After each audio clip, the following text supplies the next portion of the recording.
Olá, amigos e amigas, que a graça e a paz de Jesus esteja com cada um de vocês. Vamos estudar a lição? E hoje, quarta-feira, 28 de dezembro, a lição 14, ela tem como título Não mais morte, não mais lágrimas. A lição de hoje, ela está baseada no livro de Isaías, no capítulo 25, versículo 8, de Apocalipse, capítulo 7, versículo 17, e Apocalipse 21, versículo 4. E aqui, Deus prometeu que Ele colocará um fim para todas as lágrimas e sofrimentos, para a morte, para o choro e toda a dor deste mundo. E a Bíblia diz em Apocalipse 21, 4, que já não mais existirá mais morte, já não haverá luto, nem pranto, nem dor, porque já as primeiras coisas são passadas. Está ali em Apocalipse 21, versículo 4. Essa declaração de Deus faz cair por terra a teoria de doutrinas que não têm a verdade nas mãos, que falam de uma alma imortal, sofrendo por todo sempre, eternamente, em um inferno em chamas. Se fosse assim, a segunda morte que os ímpios sofreriam após o milênio não seria erradicada, o pecado, e também muito menos os pecadores de todo o universo. E Deus apenas o confinaria em um inferno eterno de triste e pranto e choro. Mas que Deus é este que faria isto? Deus não tem prazer alguma na morte e no sofrimento de ninguém, nem mesmo dos ímpios. É só ver no livro de Jó, que o autor do sofrimento é Satanás. Se Deus diz que Ele irá erradicar o pecado e purificar a terra, não tem sentido de pessoas pecadoras estarem eternamente em um inferno ardente. Este tipo de teoria são enganos de Satanás para denegrir a imagem e o caráter do Criador do universo. Amigos, o céu será um lugar de alegria para todo sempre, para todo aquele que aceitar a Jesus como Salvador. E o profeta Isaías, no capítulo 35, versículo 10, ele nos diz: e os resgatados do Senhor voltarão e virão a Sião, a Terra Santa no caso, com júbilo e alegria eterna, onde haverá sobre as suas cabeças gozo e alegria alcançarão, e deles fugirá a tristeza e o gemido, que está lá em Isaías capítulo 35, versículo 10.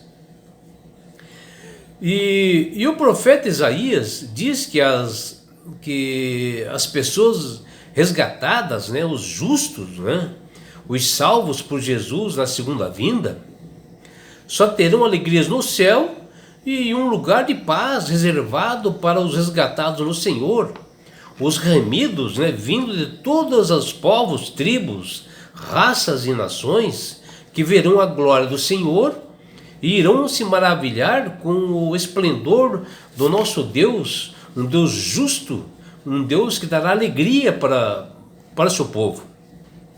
E no mundo que nós vivemos hoje, nós enfrentamos sim muitas aflições, muita crueldade, falta de amor. Nós recebemos assim injustiça até por parte dos nossos familiares,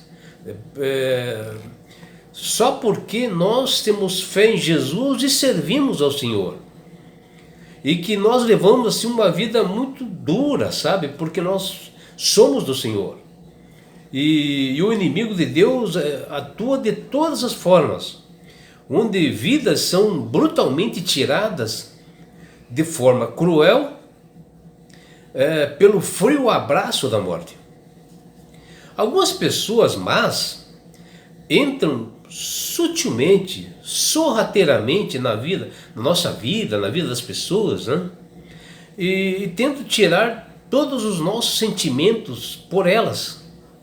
E depois elas pegam e vão embora, como nada tivesse acontecido, nos traindo, nas piores formas desse mundo. E que até paramos para perguntar nós mesmos, né? E perguntamos para nós mesmos: será que vale a pena viver nesse mundo? Mas aqueles que passam por isto, né? Por essas injustiças, Deus dá um recado e Ele diz: e não há criatura que não seja manifesta na sua presença. Pelo contrário, todas as coisas estão descobertas e patentes aos olhos a quem temos de prestar contas. Está lá em Hebreus capítulo 4, versículo 13. Então aqui tudo que nós fazemos, né, Deus está observando isto. E Ele realmente punirá com os rigores da lei essas pessoas que fazem o mal. E diante de todas as injustiças, né, que comete assim contra nós, os servos do Senhor sempre estarão assim ansiosos para que seja enxugada as suas lágrimas, né? E porém, algumas lágrimas, né, às vezes assim, mais pesadas, elas continuarão a existir nesse mundo, caindo em nossos rostos, né? E isso só irá até aquela manhã gloriosa na segunda vinda de Jesus, onde nós seremos transformados, ganharemos um corpo incorruptível, em que a morte não existirá mais, a tristeza e o pranto deixarão de existir. Está lá em Apocalipse capítulo 21, versículo de 1 a 5. E aqueles pessoas más que fazem realmente o horror nesse mundo, eles serão punidos nessa segunda vinda de Jesus. E quando a Bíblia fala que Deus enxugará dos seus olhos toda lágrima, isso significa, né, que a dor e o sofrimento pelos efeitos assim do pecado, eles sumirão, desaparecerão, nos mostrando que nós temos um Deus, um Pai atencioso e amoroso, que se preocupa em consolar seus filhos e acalmar quando eles choram. O desgosto, ele não vai durar para sempre. A Bíblia diz, lá em Salmos capítulo 30, versículo 5, olha o que diz: porque a sua ira é só um momento, no seu favor está a vida.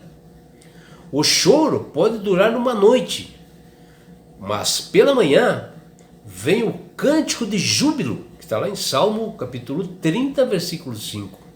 Isso quer dizer que Deus realmente ele irá enxugar nossas lágrimas. E, amigos, vocês podem ter certeza que Deus restaurará por completo esta nossa terra, como era antes, né, do projeto original, onde o Adão e Eva desfrutavam naquele momento. E essa restauração de Deus será em todo o sistema desse mundo, desse planeta, dos astros. E tudo isso estará em perfeito equilíbrio, né, em paz e harmonia. E assim elimina, né, aquela existência, né, do inferno, como uma tormenta, né, que alguns dizem, né, que é um tormento eterno, as pessoas ficam queimando eternamente. Isso não existe. Imagine os salvos, né, eles viverem eternamente num lugar de paz, num lugar restaurado por Deus. E você pensar que existe uma multidão que não aceitou a Jesus queimando eternamente no inferno, no outro lugar. Essa ideia é absurda, né? Essa teoria ela não cabe no plano de Deus. Num Deus amoroso, que é justo, né? Que Ele vai realmente dar para quem merece. E quem o ama verdadeiramente, né? Essa é a questão. E que todos saibam, né, que o Criador do Universo, ele vai manter a sua justiça. E para Deus tem duas posições. Aqueles justos, né, que aceitaram Jesus como Salvador e Senhor, receberão a vida eterna. E os ímpios e pecadores e rebeldes não receberão a vida eterna. Ou seja, estarão mortos para o sempre, né? Isto se chama-se justiça, né? Dar merecimento a quem realmente o deve.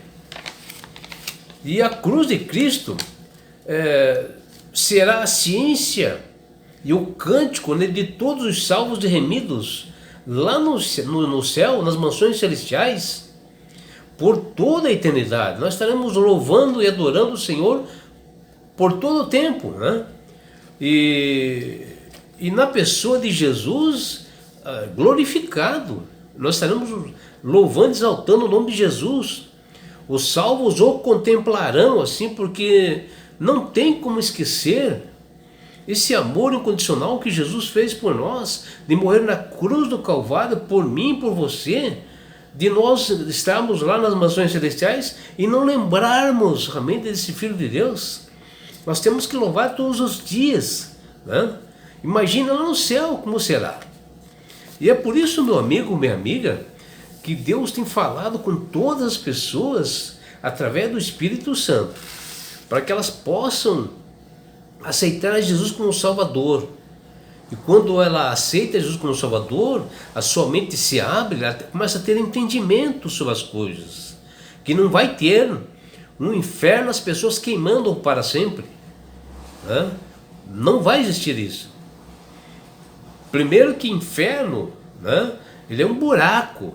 Pode ver na tradução na língua portuguesa, em qualquer outra língua, quer dizer um buraco. Então Deus simplesmente vai exterminar essas pessoas, só isso. E elas morrerão para sempre, né? E você, meu amigo, minha amiga, quando você aceita Jesus, começa a ter esse entendimento, para que veja que Deus vai te dar um lugar que não vai ter mais morte, mais dor, mais lágrimas. E além do mais, meu amigo, minha amiga, quando você aceita a Jesus como Salvador, Ele vai ser presente. E é aí que você vai ter esse lugar através disso, né? Desse presente que chama salvação. Quando Jesus vai te levar-te para as mansões celestiais, na grande bodas do Cordeiro, na grande bodas de Jesus. E sabe por que Deus quer fazer isso com você, meu amigo? Com você, minha amiga? Porque Jesus te ama. Abraços do seu amigo João Carlos Amorim.